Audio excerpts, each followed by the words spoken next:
Now, since 1994, Reconciliation Day has symbolized South Africa's commitment to unity and healing.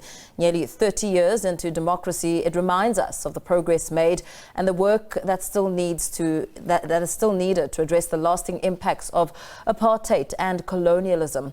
This year's theme, Healing Historical Wounds and Forging New Futures, calls for open reflection on the past to build a more inclusive and equitable society. Joining us to expand on the topic is the Acting Director General of the Government of Communication and Information System, Nomonde Mnukwa. Very good evening to you.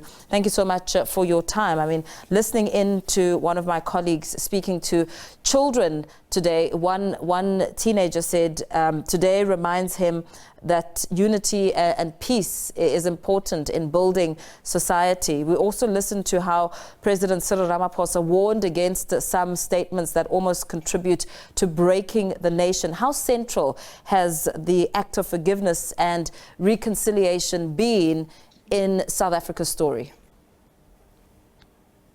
Good evening to you. It is very critical and it plays a very important role. I think we take into cognizance the fact that we come from a dark past as a country, where the issues of discrimination to the point that some people, they lost their loved ones, some spouses, they were deprived of an opportunity to be married, and children were deprived of an opportunity to have parents, and so forth. And therefore, it becomes very pivotal that as a nation, whilst we take stock in terms of what happened prior to democracy, we are also able to say it is very important that we unite as a nation. We take into a cognizance the fact that it's only peace that can bring comfort.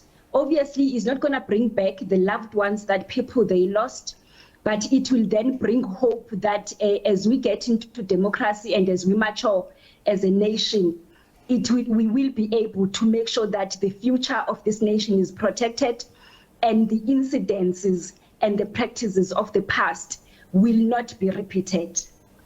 As we look to advancing reconciliation, nation building and social cohesion, as well as healing and forgiveness, we cannot forget how long that is taking. I mean, we're still dealing with it today, and perhaps the generations which follow will still be dealing with it. And we know that it all takes place 3 months after South Africa received 35 human remains of South Africans who were buried while in exile in Zimbabwe and Zambia. 35 years is a very long time for families and loved ones to find closure and rest, knowing where their loved ones have been laid to rest.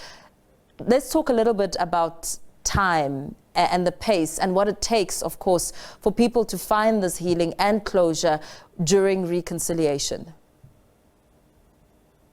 I think it is very important that we take note of the fact that the truths and the understanding of where the remains of the loved ones are or are laid will bring a source of comfort. To some people, they would never really heal completely, whilst they may forgive and be able to move on with their lives. I think that's the first part that is very important.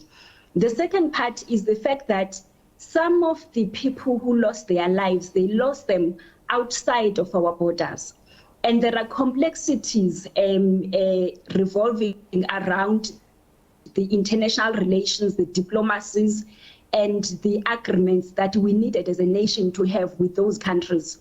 And there are issues, first of all, of the fact that it might be difficult for us to trace all the graveyards of the people that we lost. But sometimes, whilst we have the graveyards, there's a lot of work that needs to go into just to make it a point that we have the remains of the true South African people. But also because the people that we lost, when they found refuge in those countries, they also took them as their own. And therefore, in some countries, we still have challenges whereby we are still negotiating because those countries, they embrace those South African leaders, took them as their own, and also they are very fond of the fact that their graves are in their own countries. And therefore, it takes a long time to negotiate, to get into full agreements, and then be able for us to be able to make sure that the remains that we exhume are the remains of the people that we have in our list, because some of our people, they lost their lives in what was the landmines, and therefore their graves are not marked.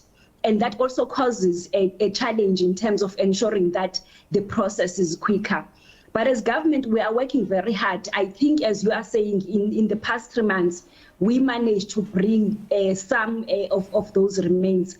And we're still working very hard and negotiating with other countries. And there's work that is happening on the ground as well, so that eventually we have all the remains buried or united back with their families and buried in a manner in which the families are able to have closure, because they will know where the remains of their loved ones are.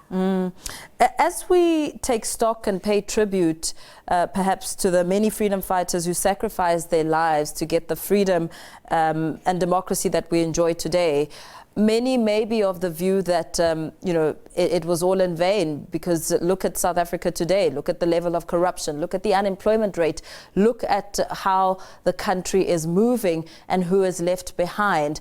How do you inspire hope with one angle, looking at those who lost their lives and sacrificed so much for South Africa to get to this point, but almost feeling like it's all going down a downward spiral, especially as you speak to young people who are saying we're at home, we're qualified, even if we're not, we're still unemployed?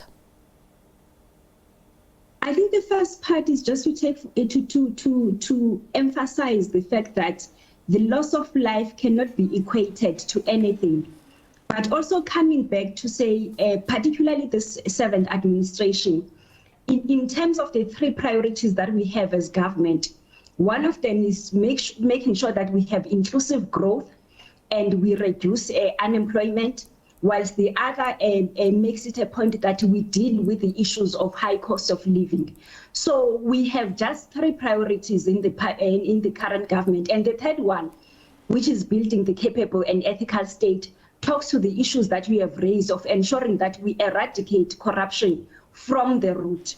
And this government has got, this administration has got only those 3 priorities, so that we can focus all our resources and ensure that, whilst we take note of the fact that some of the things that we are grappling with today are our domestic challenges, but some of the contributors are also international or global challenges, if you may. Because when you look at the issue of economic growth, when South African economy is stagnant and is not growing in the manner in which we would like it to grow. However, we have external factors that also contributed in terms of affecting the plans that we had put in place in the previous administration, which is the 6th administration. And especially we'll take note of the fact that we had prioritized the economic reconstruction and redevelopment program, which we thought if we focus on it, it will be able then to stimulate, the interventions will be able to stimulate growth and ensure that we create jobs, but also make sure that we deal with the root causes of inequality, poverty, and unemployment. And unfortunately, the 6th administration era was also faced with global geopolitics, was also faced with the COVID pandemic, and all the other things that affected the global world in its entirety. So we are starting slowly, as you have seen that in the past 2 quarters, we are seeing a little bit of growth in terms of the jobs, and a little bit of growth in terms of that the inflation is also a little bit going down. However, that doesn't make us complacent as government. We are putting all the efforts just to make sure that where we are right now, we don't regress any further, but we push forward to ensure that in South Africa, the issues of inequality, unemployment, and and poverty are really dealt with from the root, so that we don't find ourselves where we are right now. So the government the 7th administration is really focused in terms of ensuring that we really move on as a country and see changes on the ground. Very well. Thank you so much for speaking to us this evening. Leaving that conversation there with Acting Director General of the Government Communication and Information System, Nomonde Mnukwa.